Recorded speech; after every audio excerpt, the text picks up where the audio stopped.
When it comes to EVE Online, every player wants to know the most effective tactic available. You want to know the meta. The meta controls everything. It determines what will and will not happen.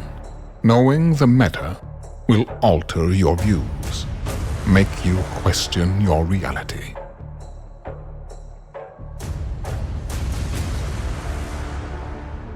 It might even make you laugh. And now, you're part of it.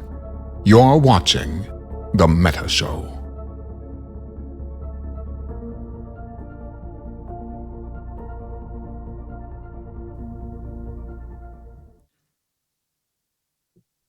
Ladies and gentlemen, welcome to The Meta Show. Today is Saturday, September the 23rd, 2023.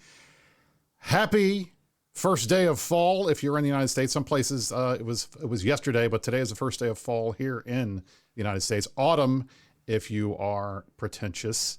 I'm Brisc, Rubal, joined alongside Mark Resurrectus as always, and we have three of our newly elected, and I should say re-elected, CSM members joining us today. Angry Mustache, Luke from FRT, and Casimir, the man with the big jug. We have had a lot of news over the last 3 days at Fanfest. We're going to talk about everything that we saw at Fanfest, and we're going to talk about the CSM election, and we're going to talk about whatever else we feel like it. Thank you all for joining us. A big shout out to my boy, the one, the only, Mr. Mind One, with that mega raid to start the show. We love you guys. Stick around. You will get another hour worth of time on your drops during this show. And we hope that you'll enjoy it and you might learn something too. So hi, Marky Mark. How are you? Congratulations, everybody, by the way. Thank you. Congratulations. Thank you. Thank you to my friends here and elsewhere who got on it was a little sketchy there for a little while. I wasn't quite sure how things were going to play out. And of course they had the two mystery candidates they were going to throw in at the end. I woke up early. I did get a shout out from CCP Swift yesterday, so I'm going to ride that high for basically the next 6 months, which is great. What else? What else do you want? You get on the CSM, you get reelected, bada bing, bada boom, you're good to go. So I feel great. Thank you, Brisc. Now, before we get started, just to remind everybody, the easiest way to ensure that you never have to see another ad while you are watching the most watched, most loved, and most hated EVE talk show of all time is to subscribe to INN. It costs $5 and you never need to see another ad again. For the cost of one coffee over 2 days at Starbucks, you can get all of this enjoyment without ads. There you go. Now I'm done shilling. Now listen, I would like to say a couple of things before we get started. First of all, one, thank you, CCP. Why am I saying thank you? Here, all right, so if you want to keep track, the push talk guys were saying Brisc wants, you should have an attaboy count for how many times Brisc is going to say attaboy today. And I will start the show with an attaboy because for the last 5 years, longer than I've been talking about NPC space in the drone regions, longer than I've been talking about even the red dot, I had been asking CCP for a motherfucking Angel Titan. I remember at the end of the first CSM I was on, 13, the last note in one of the meetings that we did in the minutes was, and Brisc said, Angel Titans when? And look what we fucking got. They gave it to us. Holy shit. Where's the Tylenol? Have you put it up on screen? An Angel frickin' Titan. Yeah. And not only did they do the Angel Titan, they did the crab-looking one that we all were praying that this was going to be the one that they picked. Because a couple of years ago, they had, I guess it was 6 years ago now, they showed a bunch of different theoretical models for Angel Titans. And they had one that looked kind of like a Mauler, and they had one that looked kind of like, I guess it was sort of like a weird mashup of a Hell, like cross with a Ragnarok. And then they had the Crab Titan. Mm-hmm. Then they had the Crab Titan. And this is what we're getting. And I am so freaking excited. So thank you, CCP. Attaboy for giving the players what they've asked for.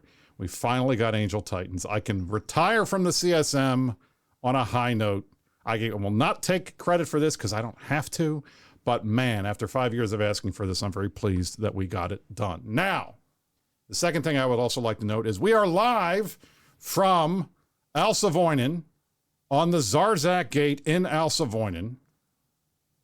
Thank you to the boys in Clown Ring for killing me twice while I was trying to get from 1DQ to set this fucking shot up. Busy week we're having out here, to get there. Uh-huh. They ended up killing me twice, and they're like, sorry, Brisc, we just want your corpse. I'm like, okay, fine. I had to go through Pochvin to Jita to Al Savoinen to get on this gate for this background shot. So we are live. I used a shuttle, and they killed me in the shuttle. Anyway.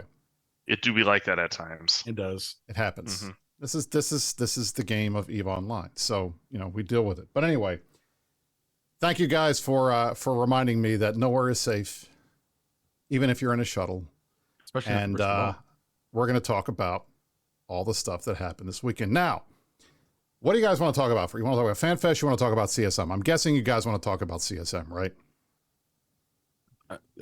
What do you want? Let's get that out of the way. Let's get it out of the way. We're all incumbents already, right? Now that the pressure is off, we all got reelected. We can pretend that there was no pressure in the first place, and just be like, right? And move on to. There's a lot of other content, though, right? Hey! To be fair, there was more pressure for some of us than others.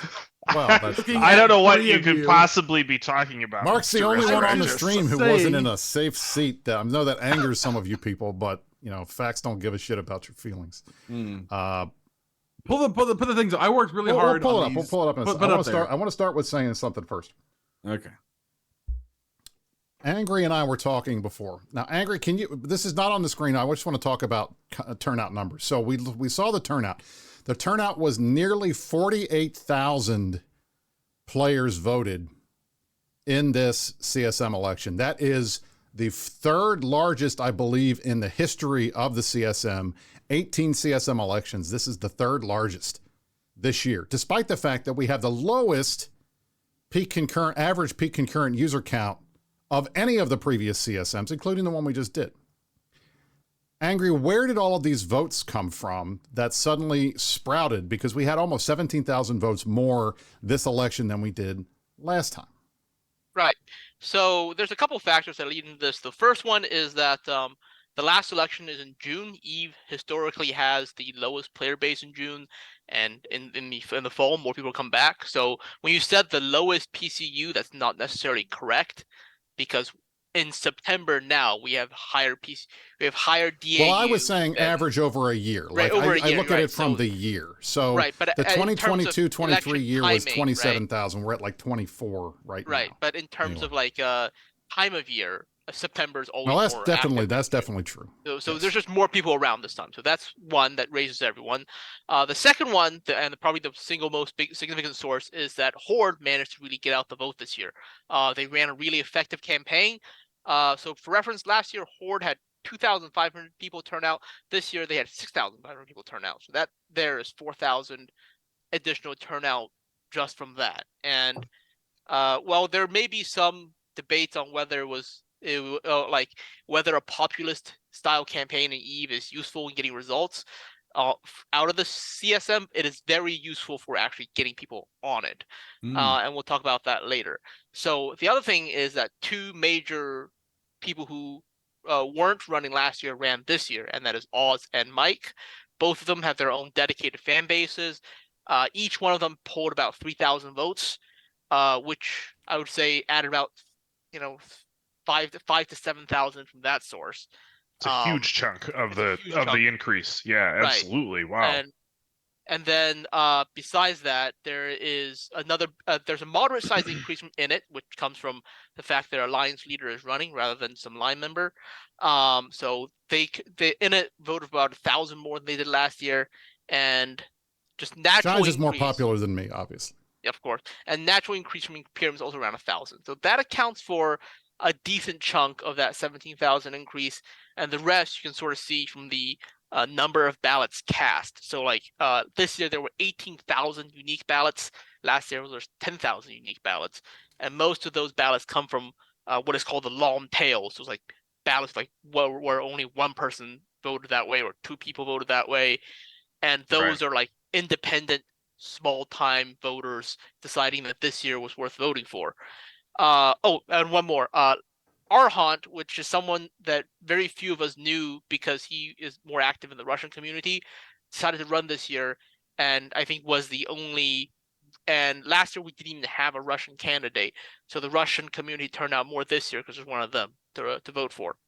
He didn't get on, but he still promoted turnout.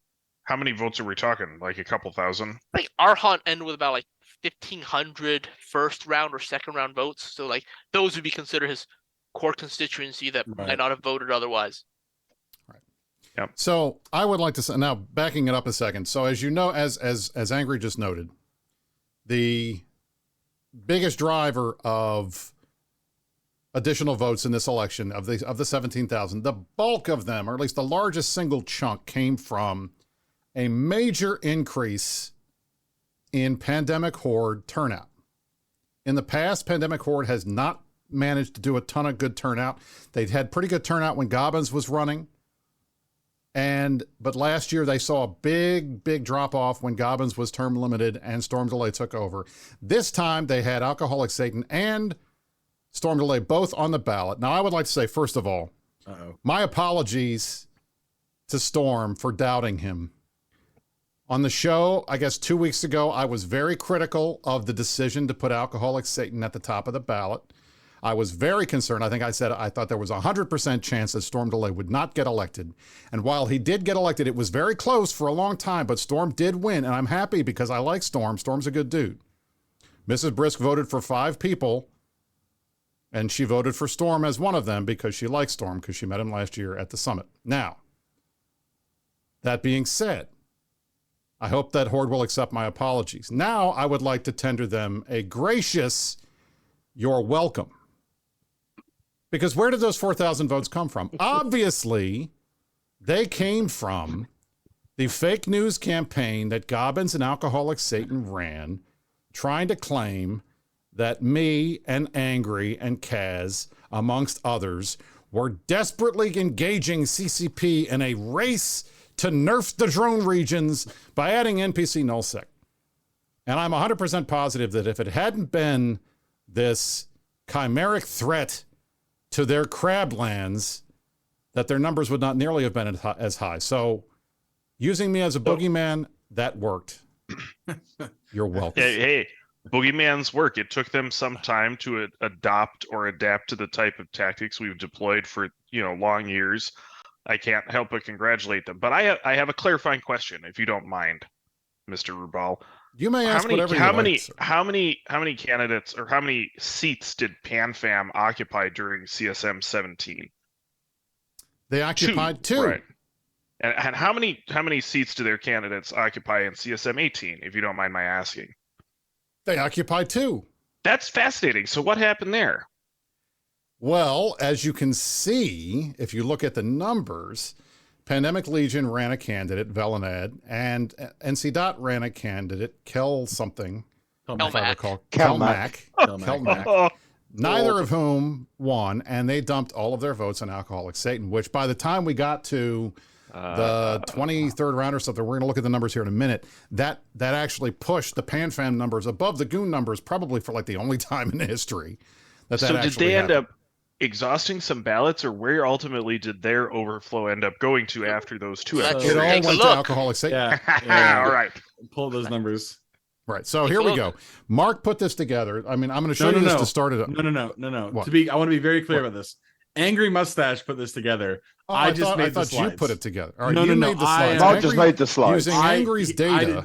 Using his data. His data is very good. All right. So on the screen, you'll see right now, this is the first list.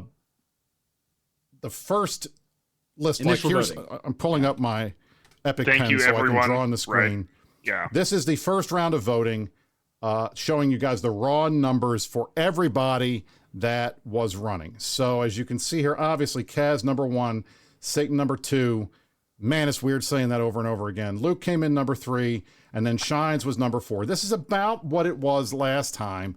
If I recall correctly, on 2017, Kaz was number 1, Luke was number 2, and I believe either Ken or myself was number 3, and then Ken or myself was number 4. It's you, I was 3, and then Ken. Kenneth Feld. And I do note that this year, because of a policy change, Chinese players need a VPN to vote.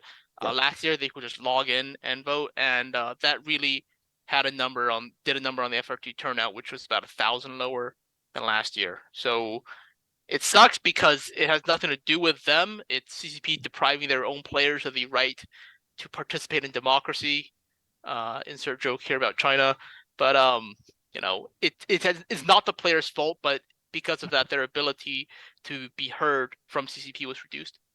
Yeah, and that must have had an impact, right? Because last year it was really them who put Kenneth on immediately, right? Yeah, correct. Yeah, there was about 1,500 spillover before, and I think you mentioned before, like, why is there vote trading going on, right? And I think this is the reason why. Yeah, I think that 100%, makes sense. 100%. Now, I would also like to note, and Fountain Frank asked me to point this out, our boy Millant, right here in the middle, 361. Oh, that's better than almost half of the people running. Congratulations, Millant. You did good. We're proud of you. Anyway, moving on. So, I think this is a pretty common thing. When we do the elections, there are times when if the turnout is low, you'll get people elected, quite a few people elected on the first ballot. That happened last year. We had like 4 of us elected on the first ballot, including me. That's the only time I ran for CSM where I was elected on the first ballot. Otherwise, it rolls down. This time around, the first ballot elected just Kaz and Alcoholic Satan, and it took like another 10 or 15 rounds before we got rounds. to 30 rounds. It took 30 rounds to get us to this point, which was round 29, where things finally started to happen. So do you guys want to walk us through this? Sure Mark thing. And Angry, I will. Actually, do you mind putting the thing on Zoom so it's not delayed? We're going to go through this pretty quickly. Or I can't do it. Okay. I can't show it. So we'll just do it like this. So this is the situation as of round 29. Next slide, Mark. No, he's got the slides. Brisc has the slides. Next slide. Yeah. So how this works is when we see something like this, the candidates are eliminated.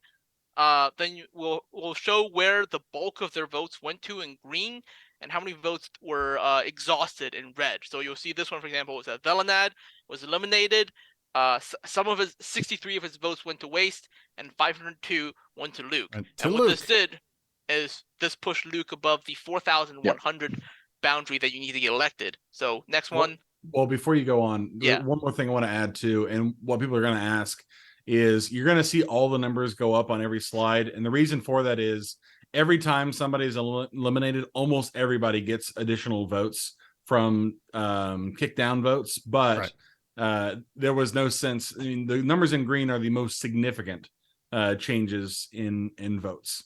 And one more small thing is the reason why Storm Delay and in a little bit why Angry Mustache are not eliminated, though it looks like the eliminations are jumping them, is because something is happening that we'll see at the very end, but is actually being applied now, which is Storm Delay is getting votes from Alcoholic Satan currently, and Mustache is getting them from Kazner. So there's no point showing that every round because there's going to be a couple of these. But at the very end, we'll show you how after something that's happening every round. So after that, Dutch Gunner is gone. Some votes to Torvald, but you'll see one thing you'll see is that Mike gets votes almost every round. So Kashol's gone, Mike gets votes. Next one. Kelmac is the next to be voted off the island. So Hellville went to Storm Delay and some to Satan. Stitch. That was it. That was because Kelmac was number 1 on the NC dot ballot. Number 2 Kelmac, was Storm Delay on their ballot. No, so Kelmac is number 1. Velanad is number 2, but Velanad's already gone. So he's already gone, so it all jumps down to Storm Delay. All right. So Stitch next off the island, and we'll see. Yeah, so Stitch, his voters go to a bunch of places, and then White Orchid of Volta, his votes mainly go to his alliance mate, his coalition mate Dujek, with some to other people, and then the Heartbreaker Pando is next. That was rough. That was rough. Rip Pando. His votes mainly go to Darkshines as expected, but not as bad as you think for being the same alliance. It was I was surprised by this one just because the Amelia made sense to me because Pando is largely, I mean, yes, he's in it, but he's largely viewed as one of the small gang savior kind of guys. He's been anti-Antiplex and stuff like that. So he had that community behind him. And it going to Amelia, so many of them going to Luke and Oz, I thought I was surprised when I saw the transfer to me. I was like, I don't know what community that comes from. Well, no, you're number 3 on the init ballot. So, that's true. That's true. So, all right, so that was init stuff. Okay. This is enough to get Darkshines eliminated, so he doesn't actually get all the overflow from Pando, because once Darkshine is elected, that goes to you. Right. Okay. Next one. So next up is Phantomite. Phantomite. Brisc will voice his opinions of Phantomite, but Phantomite, his votes go to his expected demographic, which is Amelia, and also to Mark because they ballot traded. So Phantomite was on the Wormholer ballot, and Mark was on the Galente Militia one. So this gives us push of votes to Mark, push of votes to Amelia, and as always, some to Mike. Now, next one is. Well, hold on a second. I want to stick my nose in here because I want to apologize to Phantomite. Okay, he and I cut a deal about a month ago. We were arguing viciously at each other. It was hot in the Eve Online official Discord in the CSM channel, and Phantomite finally said, "Look, I will stop saying nasty things about you if you stop saying nasty things about me." And I said, okay, fair. And so what did we do? I stopped talking about him. Well, when I stopped talking about Phantomite, nobody else is going to talk about Phantomite. Oh, Jesus. Oh, here we so go. If it's not me, the man ran a campaign ad that was nothing but me telling people not to vote for him, and that was huge. Now, look, the Horde guys successfully used me as a boogeyman to juice their turnout. But Phantomite cut a deal to not attack me so I wouldn't attack him, and he didn't get the bump he could have gotten if he had kept coming at me, and I kept coming back at him. So I apologize. Phantomite, I'm sorry. We shouldn't have cut that deal. I should have kept talking shit about you. Maybe you would have got elected like Stormdelight did. I'm just saying. Anyway, all right.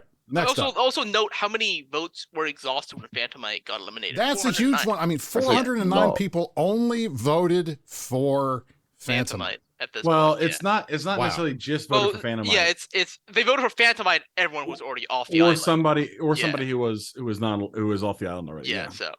So the next one to go is Arhant, and I believe now that's another huge number that tells us again that community was there for him, and that's it, and they did not care about anybody else. Yeah, almost 1,000 votes wasted. Yeah, and the last one to be eliminated is Torvald. So Torvald is mainly from the Abyssal community. Wait, where did the Torvald? Did we skip a slide? There was supposed to be a Torvald elimination slide. Go back. Where did it go? No, go back. In the wrong order? You're going the wrong direction. No, you're in the wrong direction. There it is. There's Torvald eliminated. Okay, so Torvald gets eliminated, and we can sort of see where the Torvald overlap is. A bunch go to Mike, a bunch go to Oz, and then a bit to everyone else. So this is and a bunch were wasted. Yeah, and it is amazing to me how a lot of the players that have their own audiences that are built in, that those players only voted for them, that there was nobody else that one of the things those folks wanted to vote for. That's interesting. So at this point, the other thing you have to consider is that when Torvald goes out, so Torvald's mostly a low-sec guy. No, Torvald's mainly a Abyssal guy. But he's been in the small game community, the low-sec community. His votes going to Amelia would make a lot of sense. But a lot of those other people who would typically vote for with Torvald are already eliminated at this point. I guess. Phantomite, some of the other low-sec guys, some of the other small game guys like Pando. He probably had voters going to Pando too, and they were all gone at that point too. So. Okay. So now begins. These are the election rounds. These are the election rounds that show where there's only 11 candidates left, so this determines the 10. So number 1, Alcoholic Satan. As expected, all of them go to Storm Delay. Next one is Casimir, and all of his overflow goes to me. Okay. Next one is Luke. Actually, no. Next one is me, And this one, after that, I transfer 737 to Mark. Mark as the number 3 on the Imperium ballot. So Mark, sorry, number 4 on the Imperium ballot. Mark, how does it feel? How does it feel to know that after all of the people gave you a hard time because you sold out to become the co-host of the Meta Show, that you sold out, that you are Brisc's puppet? This is actually something that he's been accused of, amazingly enough. As if any man could be a puppet. Did it pay off, buddy? Mark like a puppet. Frequently. I have to say is that while my heart, loyalties, dedication remains with the good people of Wormhole Space, all my little worm babies out there, I'm still with you. I'm number one. You are number one in my hearts. Always in my hearts. Multiply. I'm like a cow. That being said, in this one very, very, very specific instance, the only thing I have to say is buzz, bitch. Okay. Yes. So after that, it goes to Storm Delay. Storm Delay, yes. Storm Delay gets elected. He doesn't have that much overflow left, but also note 735. So Horde can still have a lot of mileage. Those votes could have been passed on to someone.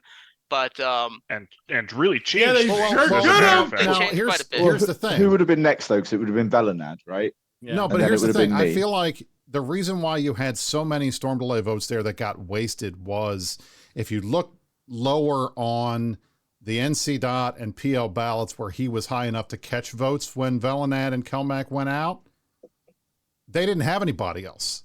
So they left 3 or 4 people off. So they kind of got to the point where he was the last one left on all of those ballots. There was nowhere for them to go. Yeah, they did specify so PL and NC dot did a 6 candidate ballot rather than a 10, and I think that's a big reason is that once you got to 6, people just stopped because why think for yourself and pick people you like when you can just vote the state ballot? Right, that's correct. Yeah. For those of you who don't realize this, let me just bring this up. Yes.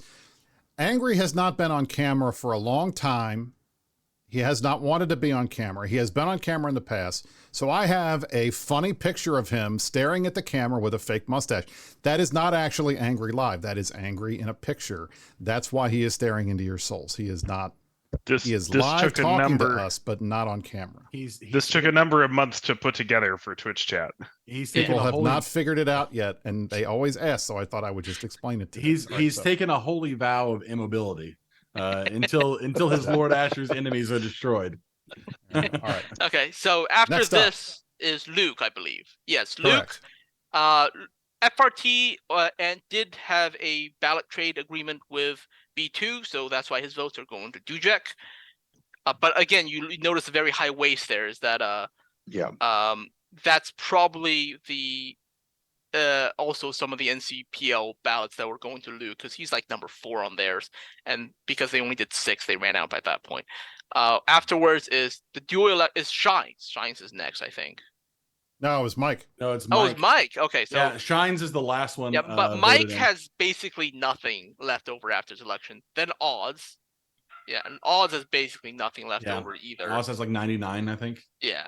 And very few transfers. Then Shines is elected by a very small margin.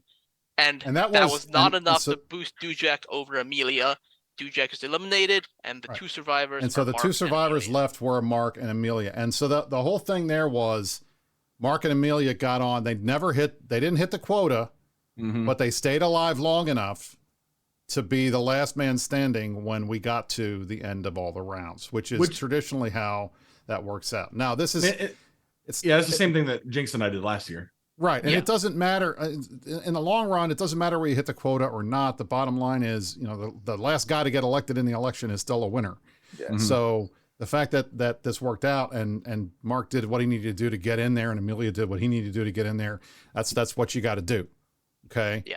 Then we saw Stitch and K-Shal getting the CCP selected positions, which was the first time that this ever happened. Yeah, and I want to talk about that for a bit. Is that so when he was bringing up this original system to us, right? They said we want to do the first 10, then we're going to pick 2 out of 11 to 20, and there were some concerns we had about that range because Because as you see, there's a big difference between 20 and 11. The vote range is quite a lot, numbers wise. 20 was eliminated with 700 votes. 11 was eliminated with like 3,200 votes. Yeah. K-Shell went out in the 32nd round. In the 31st round, she had 1,003 votes. 1,003 votes, and she was selected for the CSM. Yeah, and the concern that people have is that if you pick someone who's like 11 or 12, you give them a publicity bump, and when they run next year, they can get on through through their own electoral merits, so to speak. But if Mark was a 11th choice, right, on CSM 15, right, and so like if you're in 11, you a tiny bump from being incumbent has a good chance of getting you elected, getting you actually there by democracy on the next one. But the thing is, if you pick 18, so what we have, so Kashal was 19 and Stitch was 17. Those people know they have no constituency. Like their only chance onto the seat is through a CCP pick, and if you piss off CCP by disagreeing with them or whatever, or like that's it. You're never getting back because you're not in their good graces anymore. And that's the concern some people have had about making this boundary so far, is that CCP, that when you pick these really down ballot candidates, they have a very strong incentive to agree with CCP over how do I say? I don't know if it's the right term to say it, over acting in what they actually know to be best for the game. So right. I mean, yeah, obviously at the other end of the spectrum, I can be relatively confident that I can get reelected for a third term and therefore have a little more freedom in what I say versus someone who owes their, in a sense, spot to CCP's opinion in the first place. At the same time, I sort of am glad that CCP's selection doesn't put someone who was close over the hump by accident. If either of these cats want to come back next year on their own, they need to assemble a constituency that at least matches someone like now Oz or Mike. It's actually sort of obvious that having your own independent audience is a real driver now, in a way that, I don't think streaming was that big or that effective at bringing an audience to vote in any previous year. Really, it's much more developed as a piece of the culture, and that you can have your own audience, and that this is going to influence elections going forward is very interesting. Well, and I think that is something that I think we need to highlight, because I mean, in the past, obviously Torvald got elected, he was a streamer, that was what he was known for. iBeast got elected, he was a streamer, that's what he was known for. I think obviously other people that have been big streamers have run and have not won. Matterall ran, Mr. Talking in Stations guy, one of the most famous guys, did not win. Big. Talking Station is not big. It was at the time. At the time, it was probably either the largest or the second largest show next to us. This was pre-Brisc on Meta Show, so it was the back when Boat was running the show. The numbers were just not as large. The Boat show, I think. Well, that's the thing. It was one of these situations where he had an audience, but he also managed to make a bunch of people mad at him with the gold ammo comments. That might have had an impact, but he had an audience and he did pretty well. He got over 1,400 votes, which is pretty solid. Torvald this time and last time, Torvald has gotten very close to getting on twice more. When he got elected on CSM 16, he was in that last man standing position. I think last time he was within 2 or 3 slots of winning. And this time he was number 12. He was behind Dujek. Dujek was number 11 and number 12 was Torvald. So he gets his audience from streaming. Oz, obviously a streamer, and Mark, obviously a streamer now. Yes. So there were a lot of guys. Close, even I like the phrase community luminary is what I am. So continue. There was an interesting question in Twitch chat actually on the streamer view, which is how much do we think Twitch drove new people to streamers that they may have not watched before that then went on to vote? Significantly. I mean, that's not a bad question to ask. I mean, look at us. We are Meta Show right now is saying 2,000. I don't know if that's accurate, but like normally Meta Show after Mittens left is like 400. That's right. If that. We would get 2,000 at the height of the war when we were winning. So There you go. Right. I was All going to comment on that earlier. I was not ready for a multi-digit thousand meta show. Do you think the other 1,600 watching the meta show right now is actually here because they're listening to us?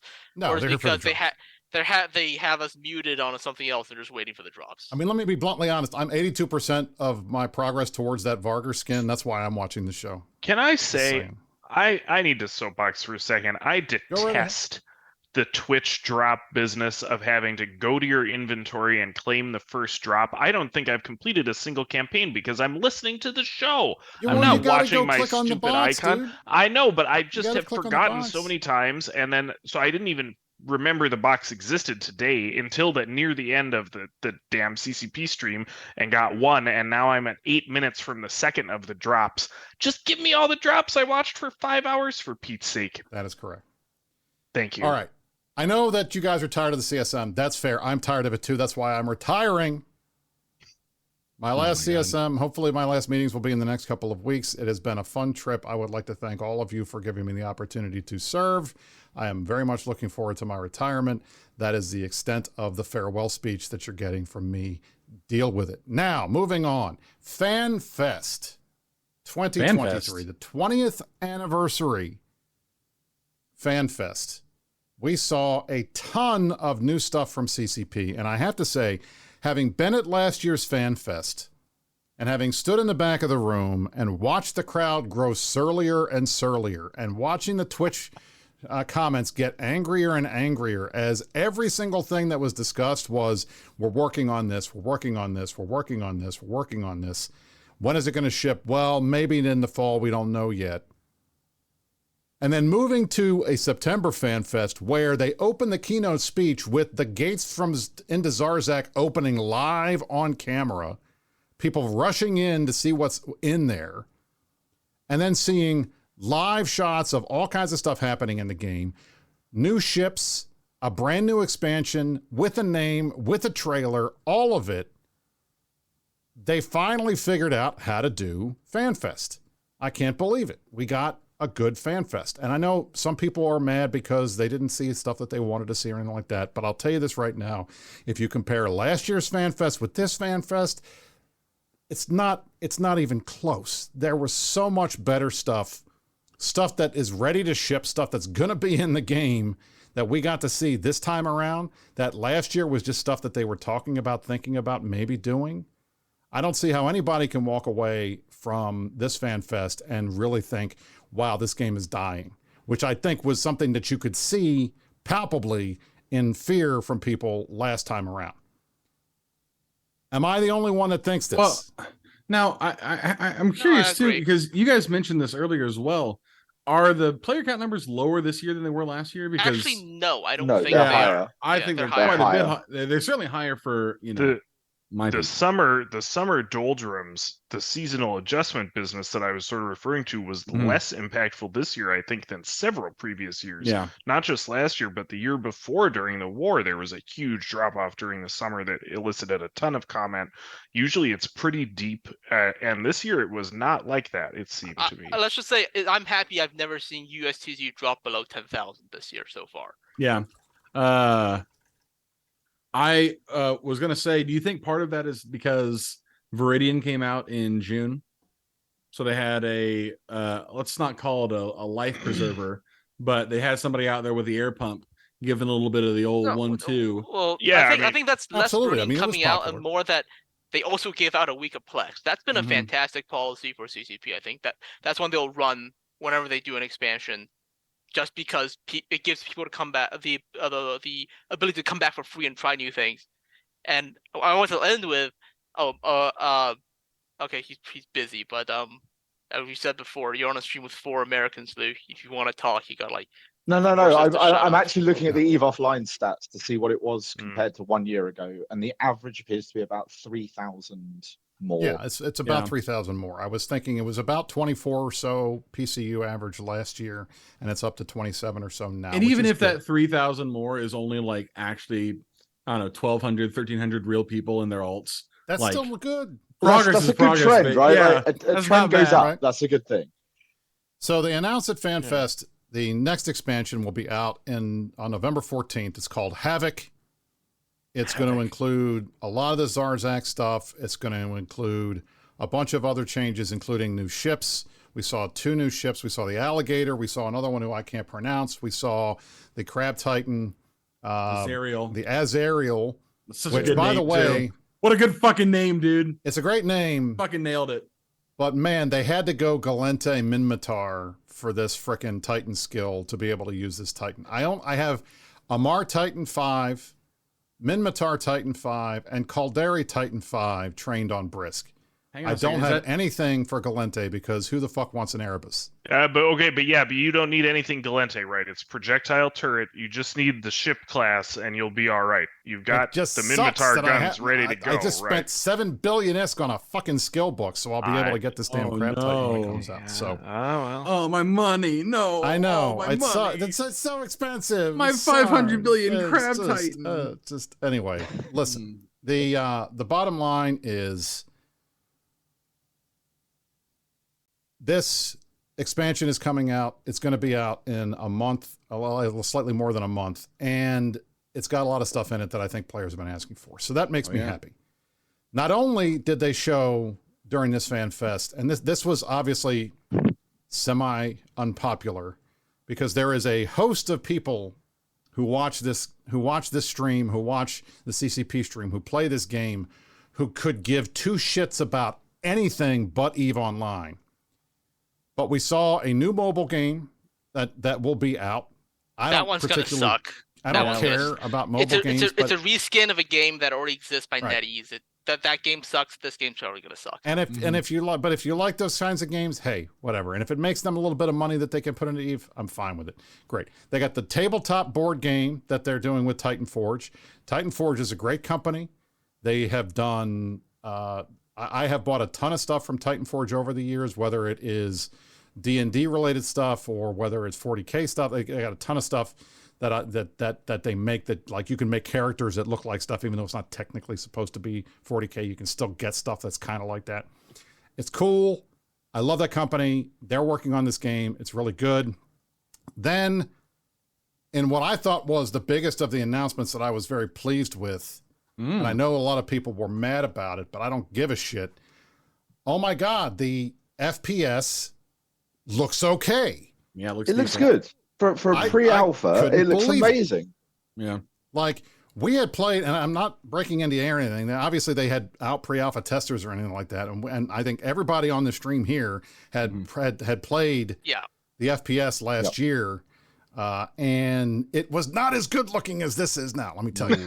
Yeah. Okay. We came out of that test with a fairly pessimistic about it because we all thought this right now this is not playable. But what they showed yesterday was significantly better than what we play tested. Right. Listen, let me just interject before we get to the other pieces. Holy moly, huge win by them on the Unreal Engine choice. Yes, please. With this. Well, we choose Unity. They could have just shot themselves in the foot. Yeah, they're not going to have to pay Unity extra money. Oh, wow. I love that. Man, talk about gaming companies. So good. Yeah. And I don't know if she still works there or not, but I do recall that CCP Seagull, when she left CCP, went to go work for Unity. I don't know if she's still there or not. Bad move. Just to add to what Kaz said, not only did they build it on the right game engine, it was on a PC. Yeah, it was on an actual PC. Burying the lead, right? Can I just, like, the one thing, I love EVE players, but you are exasperating sometimes, okay? Do you? Like, we're watching the FPS thing, and I'm blown away when they say flat out that this is going to have an impact on TQ, that the game is going to be linked, because holy shit, we've been telling them that forever. I remember when Project Nova was out, like 4 years ago, when they were playtesting it at Vegas, and we're all like, is this going to be in the game? Is this going to be in the game? Well, it's not going to be the same. And we're like, you're blowing the chance. And the dream lives in the heart of everyone, right? Everyone wants something like that. We want it to be like Dust. It needs to be connected to EVE. So they make the announcement that it's connected to EVE, and I'm freaking out excited about it. And the only thing that these dipshits in the chat kept saying was, is this going to be locked on Xbox or PS4? They're on a fucking computer playing it on the stage live. 3 PCs, and people are asking, is this going to be a console game? It's only been 10 years oh since my Dust. God. They're still eligible to be trolled over this. I will say, Lord. One of the other biggest complaints I saw people say was like, "Oh, it doesn't look like a revolutionary whatever." Like, who the fuck here's cares? here's the thing.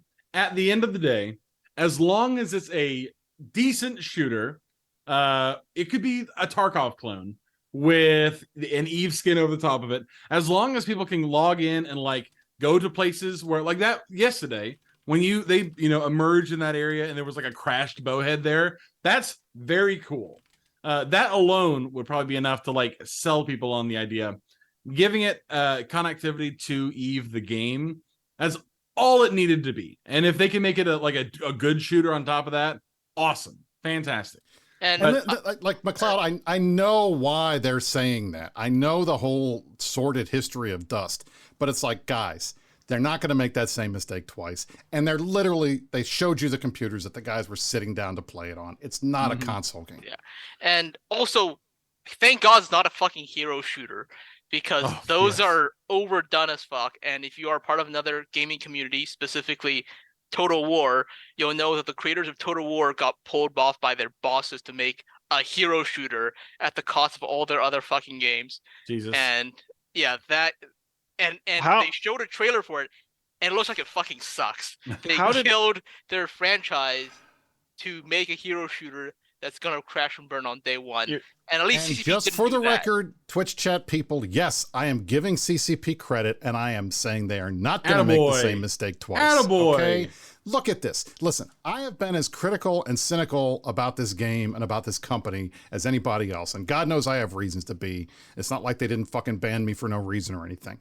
The bottom line, though, is they have earned back, in my mind, a little bit of credibility, because last Fanfest, they gave us a bunch of shit. Nobody thought it was ever going to happen. And they did almost everything they said they were going to do.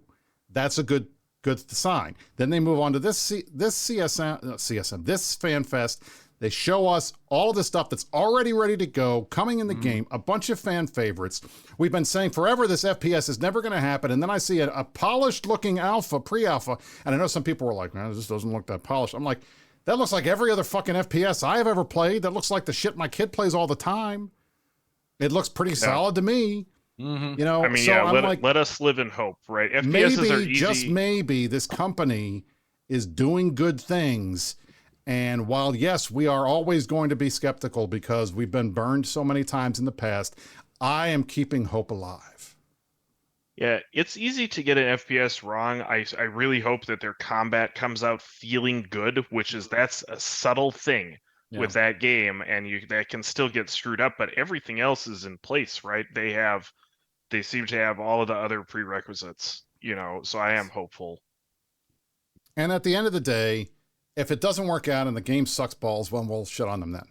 Mm-hmm. Yeah, exactly. But I'm willing to live in the moment for a little while, at just the very least. Like, let's keep hope alive. Yeah, have that hopium, dude. Let's keep it going. Nothing wrong with that. So the other stuff that I know, they talked a ton about customization and heraldry this time around. And if you guys had a chance to watch today, they had a very good run through of some things that they wanted to do with the Skinner. And I was blown away. This was another thing that I couldn't wait for them. They told us, we've talked about this on the CSM, this is something that we pitched to them, we wanted for a long time. I don't think it's anything that's special, or that I don't think the CSM really can take credit for it because it's so freaking obvious, but let us make our own skins. Yeah. And the Skinner tool looks like they're going to be able to do that. You're going to be able to pick a color base. You're going to be able to pick different patterns. You're going to be able to put them on your ships and buy it and make it permanent in Plex. The skin customization thing, that I think is what everybody has been asking for. And if this is the future of the Evermark system, so that there are finally things for people who don't give a shit about Alliance logos or Corp logos on their ships, so that they can get excited and care about these Evermarks and want to go get them, then I'm excited for that. I would be even more excited if they didn't worry about the damn Evermarks at all and just let us buy the shit for Plex straight up, which I hope they will, because that would save me a lot of time having to run a bunch of bullshit missions I don't want to do. when I can just throw money at the problem. Well, and speaking of that, they talked about the revamp of daily quests, of skilling spree, and the addition of sort of separate tracks and the possibility to do multiple in a day and reward both SP and Evermarks, and really revamping that. I thought that was good. I loved the look of the new opportunities window. I can imagine so many more tabs that go into that window in a future version of Eve, right? So I am, yeah, Matt, the skin stuff though, that is paying off, right? I remember we didn't see stuff for the longest time on that, and then they came and told us, hey, it just took an absolute ton of work to get Skinner to work in the first place, and now that is paying off in spades, it seems like. I'm not going to lie, they did a shot with the volumetric crowds around the Keep Star. Mwah. It was just amazing. Right. It's like that's I what can't wait till we like. can put all those around our Keep Stars to lag the shit out of you guys when you come to kill our stuff. That's going to be great. One more thing too. Amazing. Speaking of customization, shout out to our boy Tamber, Calorie Prime Pony Club. Thank you. Finally announced. Finally, it has been years now, and we finally have confirmation. Tamber is going to be working with CCP, maybe as a contractor. I'm not quite sure how that works, but we'll be making skins for EVE Online, not just for Reddit. So thank God. And now the only issue with that though is, have they missed the boat? Have they missed the right? They've just started to show all of this skin customization that players will now be able to do, just as they say, right, we're going to partner for someone to make skins. I got some bad news. It kind of feels like they might have missed the boat a little bit on it. There's not a chance, and on God's green earth, that any skin that this brain is able to conjure up will look half as good as anything Tamber does. The most shit tier stuff Tamber puts There's out. still there will still be I have premium a skins to pay for. Mm-hmm. I have a question. So Toto in the chat said something about Paragon in stations and Keep Stars. Did they announce that? I don't know. That they were going to let you were going to be able to get. I don't recall. I don't think they did. No. Okay. We've obviously asked them for that practically 1,000 because times. that's my fucking idea. If it got done, I'm going to take full credit for that, even though I shouldn't have, because that's my idea. Did they say that? People are saying they did. There's quite a few people saying they did. I told them that at the summit. They were like, wow, that's a really good idea, Brisc, and they wrote it down. That was my idea. Because I was begging them, please don't make me, like, I want to buy a logo for a ship skin for like a ship that's called for a fleet, and I'm in the station and I can't do it because I got to go to Jita. It's like, can I please, just, can we pay money? Can the owner of the Keepstar pay Evermarks or something to put a Paragon agent in the fucking station so I can buy my things there? Thank you. Mm-hmm. Thank you. I will take credit for that. Speaking of something else that people should be happy for taking credit for, they finally implemented auto payment for corp projects, which is Jinx's baby since forever. I was going to say, he's not going to be here to. He won't be on to see it be implemented, but he'll know that he was responsible for that positive change. Yep, there you go. Bless his heart. Listen, I am pleased to see these guys taking the little quality of life stuff that we beg them for and turning it into stuff in this game. And for those of you out there who say, oh, CSM sucks, they don't even listen to you guys. There's a lot of stuff that I'm seeing finally happening that is stuff we've asked them for. So that makes me pleased. So Godspeed to you bitches in the future that have to deal with these guys from now on. I'm done, but I'm pleased that they're listening to you all again. It's like, there's even little things, right? Like, I know this isn't important to a lot of people that are watching, but everyone on this stream will know how much you've gone about it. They said they're bringing an LP transaction log and an Evermark transaction log. Yeah. Yay! Like, it's tiny things, but it's really helpful. Well, like, there is no easier way. There's not another situation. There are no other avenues for this to take place where the developers come to you directly and say, hey, we want to put X number of things in the new expansion because we don't feel like it's filled out enough. We want to do some more stuff. What would you like us to do? No other player has that. No other player group has that opportunity. Like, like they will do that with us and say, what would your people like to see? And then we offer suggestions. Like, if there was no other reason than to make sure that you get the CSM right and have the right people there, that is a good, like, that's a good reason to do it. So that when they come and ask those questions, they say, hey, we're curious what you think about XYZ. What would you like us to do? then you have the people who are not just sitting there jerking each other off about whatever, right? So I feel great about it, man. I know that they're still working on stuff that they have not talked about too. So that's like, it's gonna be a wild couple of months, bro. That's not a stuff joke on there. Now, in addition to all the stuff that they announced game-wise, and then obviously the other stuff with the FPS and the mobile game and the board game and the other things, and they briefly talked about the NFT thing. Hopefully, we'll see what's going on with that in the future. I think it's pretty obvious that, at least the way NFTs are going, that's not going to be a viable business model moving forward.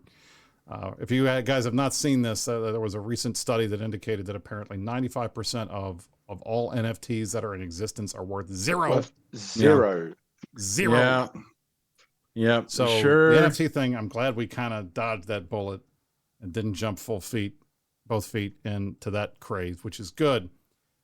But I want to point out, we had a number of non-EVE or EVE adjacent speakers at FanFest that did a really, really good job. Everybody loved the guy from the European Space Agency who spoke yesterday. He was so fucking cool, dude. I caught a chunk of what he was showing with all the different, the different galaxies and what they look like, and the views from the space telescopes and stuff like James Webb was really, really cool.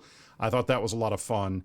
And then I'll be honest, I know a lot of people didn't like Andrew Groen today, the guy that wrote Empire's Eve, because he was talking about a bunch of other games. I need to go off about this too. But holy shit, that was great. I loved hearing about that stuff. Kaz, go ahead. Tell them what you were thinking. I said in a a very unruly Discord channel, this guy is like doing a comparative literature review like a professor who speaks 5 languages except for gaming.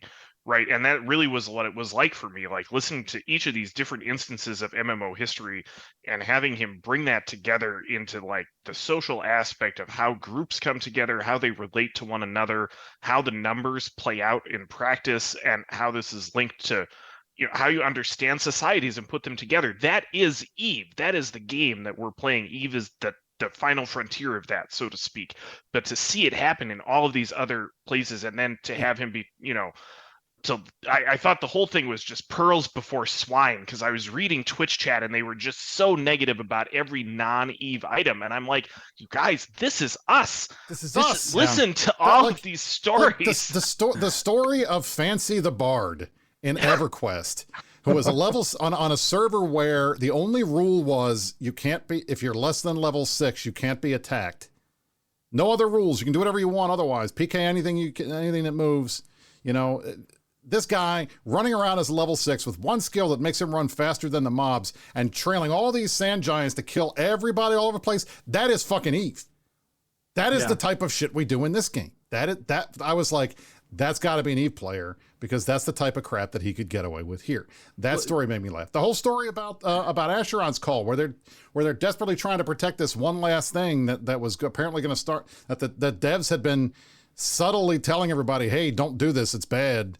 And they finally figured it out, and they were like protecting this thing. And then the thing had so many XP points that like they would set it to 0 and it would automatically re-level itself. And they were like, oh my God, the AI is self-aware. That was these are good stories. I thought that was pretty funny. So I think anybody who didn't like it, I'm like, just lighten up, Francis. This is fun. Yeah. And I think the larger point that Groen was making was, these are the types of stories of things that happen in MMOs. We are all MMO players. Yes, we are EVE players, but we all play all these other games too. And at the end of the day, we're all part of a big internet community, and this is the type of shit that we do for fun. So yeah, I'd like to hear stories about this stuff. I want him to write Empires of Eve Volume 3 for fuck's sake, because maybe I'll be in that one. But he's got to write the next book. But I like this. I like these stories too. And that's not unusual, right? FanFest has always had things that are EVE adjacent or MMO adjacent. Of course. Yeah. Of course. Scott Manley came last year. Scott Manley's awesome. Yeah, he is awesome. I just think it's narrow-minded, right? Like, it's so easy to get yourself caught in this bubble of like, oh, well, I'm an EVE player, and like not really see outside the sphere of like what we are, right? Like what this whole, not just our community, but all the other communities that have come together like this. Like, it's cool. I mean, and the point that you made, that we have something to say in interpretation of what we have gone through, right? EVE's existed for 20 years, and yet nevertheless, sometimes it feels like our systems of player government are barely adequate to the task of running a civilization that is at most, sort of late medieval 1500s to 1700s level of the what we have going on here. And so for him to point out that like people like Zuckerberg and Musk have gotten themselves screwed up over social media and at a much larger scale because they didn't have the opportunity to go through any of these lessons. Some of the commenters were saying, oh, politics, yada, yada, but I didn't see it that way at all. It's a lesson of human scale, right?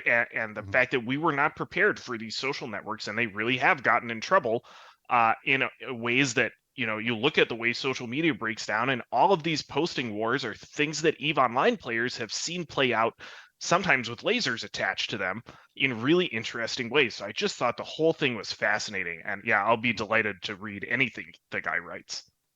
Luke, what were you saying? No, that was what I was saying. I think the other person to shout out, because it was an amazing moment, was the president of Iceland. Yeah, that was the last one I wanted. I'm glad you guys brought it up because I wanted to talk about that too. No, the president. Where else are you going to see, like for a video game, the literal head of state of a country come and give a speech? Like, can you imagine, like Joe Biden coming to EVE Vegas to give us a speech? No, no. But the president of Iceland will come. I mean, I want to now, though, right? Yeah, exactly. Well, yeah, I'd have to write the speech for him, though. But we'll have to get him the right set of EVE shades, right? Okay. Right. I mean, my character, his name is Dark Brandon, so something like that. Anyway, do you think that was really cool, and I liked his anecdote. Did you guys the anecdote about violence in video games? Go ahead and tell him. Yeah, I mean, no, it was just super cool because like he leads into it with that like, and there's a little bit of a translation gap there too. Obviously English isn't his first language, so he's he speaks well, but there's a little bit of jiltedness there. And he says, violence in video games, people complain about violence in video games. And it makes you nervous, right? Because anytime somebody who doesn't play video games, doesn't know about video games, starts going in about violence in video games, you're like, hang on a second. What are you all about? And then he pulls out that, what was it? It was an Edda, right? Edda, it was a legit Nordic poem. Yeah. Yes. Where he's talking about these guys who had played ball together, and one of them had been spurned in some way or whatever. They were playing some kind of sport together. And so he goes home and comes back and fucking axes his buddy in the head. He's like, yes, and this was game back then. So like games have always been violent. And like let the Vikings tell you about our violence in normal games. Exactly. Right. And be happy. But there's something to be said. Let me tell you what it was like in the 1040s. There's something said about like there's this theory, right, that games, and not just like video games, obviously as a next gen representation of that, but like there's a place not too far from here called Ball Ground in Georgia, where I live. Ball Ground, Georgia, where the native people used to play a game. It was a ball and stick and hoop kind of game, right? But lacrosse? it was lacrosse. Lacrosse is violent.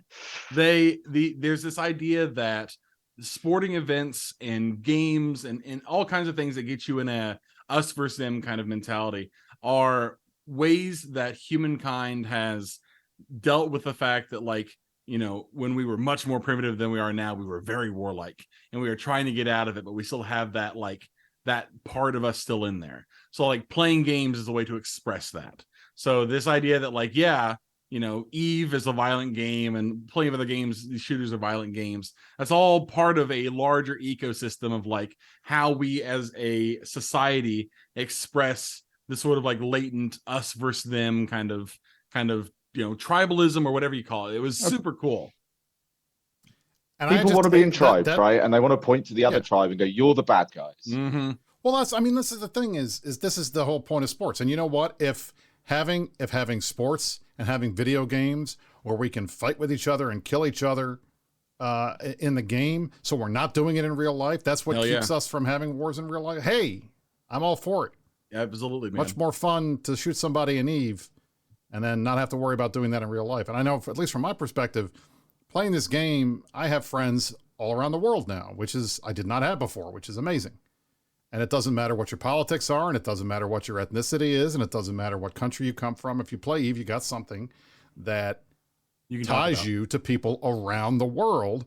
And I could go to England tomorrow. I could go to Ireland. I could go to Iceland. I can go to Germany. I've gone to Holland. I can go to France. I can go to anywhere in Eastern Europe. I can go to Russia. I can go to China. I can go to Japan. And I will have friends who will say, hey, Brisc, come sleep on my couch.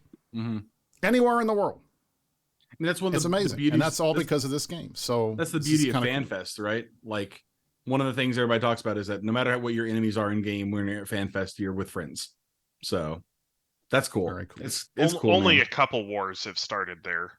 But it is part of the reason why I encourage people to go to meets, though, right? Yeah. Not just Fanfest, but any meets in general, right? Speaking of which were the two, I think one of them was PGL making a pass at Sword Dragon's girlfriend. That was the first one. That caused a war, yes. That did cause a war in real life. I don't remember what the second one was. Was it the one where someone annoyed Mitten, so he paid PL to kill them? Is that also PGL? I'm not sure. I don't know if it was well, you remember there was the whole failed threesome thing that started the casino war. Right, but that wasn't at Fanfest. That wasn't at Fanfest. Normal. That's hot stuff. Well, this got interesting all of a sudden. This is all stories. This is all stories. Anyway, Vegas will be next month at the end of October, and then the January MLK weekend, as always, I will be hosting our third annual DC Eve meet, which is largely the Rampage Incorporated stream, but anybody else is happy to is welcome to join. We let anybody in that wants to. We'll have more information on that as we get closer. But the bottom line is, if you have not gone to an Eve meet, come on out. You're going to make all new friends, people that you might have shot in game. Maybe at least maybe you know them. There's always some Eve celebrities that show up. There are always going to be groups of friends that are going to get together. It's a fun time. If you haven't done it, I encourage you to do it.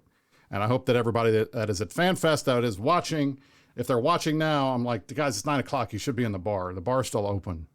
Okay, so I'm hoping that if you are watching this from Iceland, that you are in the bar. That would make me happy. And that for the rest of us, we'll try to get there next year, which would be nice. So, all right, we're at the end of our time. We're actually 10 minutes over, but man, I'm like at 93% on this last drop, and I wanted to keep going, but I can't keep you guys here any longer. It's too long. So I urge you all to watch Mr. Unlucky or one of the other streams that is running drops this weekend. My understanding is the drops will keep running through the week. So if you're as close to getting the Vargar as I am, you're almost there. Go ahead and watch one of these other streams and you'll get it. I don't know about the CCP because I know that they were doing a CCP stream and then they were also doing every other e-partner stream as dual track things. So hopefully maybe they'll put another CCP show on and we'll be able to see it. Is over. It would have so that's to done. be Sorry. So else, I didn't get the Vargar skin from that, but we'll keep the rest of these going through October 2nd. So Mark, Angry, Luke, Kaz, any final thoughts before we get out of here? I do. I have one story I forgot to tell, and it's actually a negative one. So during in the week running up to this, CCP Estimate asked me, "Hey, can I borrow one of the graphs that you made for a visual for my presentation?" It's like, "Hey, sure, I'm gonna get my stuff shown, in a presentation. It'd be great." And it was the wormhole one, and then what he did was he put the pie chart I made for like out of scratch. I was like, and then some douchebag decided to make a pie chart of all my beautiful data. Out in the back. You get fucked. I love it. Oh man. Luke, any final thoughts for the crowd? I mean, my main thought at the moment is I feel quite positive after seeing Fanfest this year compared to last year and seeing player numbers up. It feels good. It feels positive. Now they can still screw it up, but it feels positive so far. I mean, that's the bottom line is, and I was thinking this today. I was sitting in my chair while I was working on getting the show ready, and I logged into Eve and I was going to Zarzak, and obviously the Clown Ring guys were shooting me, and I was dying, and I was getting pissed because I'm just trying to get my goddamn backup shot, and I was like, damn, this is a fun game, And I'll be honest, after this Fanfest, I wasn't even there. And I've been playing Starfield and Baldur's Gate 3 and a bunch of other games. I'm like, I was sitting there thinking today, man, I really want to play Eve now. Mm-hmm. And I hope that is the feeling that a lot of people have coming out of this, that they feel hopeful, that they're excited about the game, and that the stuff that they saw is enough that they're like, you know what? This gives me a new breath of fresh air. I want to get back in here. I want to play this some more. Because that's certainly how I feel right now. And I hope that that's how you guys are feeling. So at the very least, CCP, there's your second attaboy. You did good with this FanFest. Keep it up.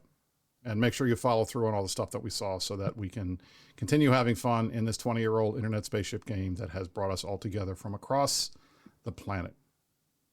All right, everybody. Thank you all for watching The Meta Show. This has been The Meta Show for September the 23rd, 2023, the first day of fall, the last day of FanFest, the last time I have to talk about the CSM ever because I'm not on it anymore.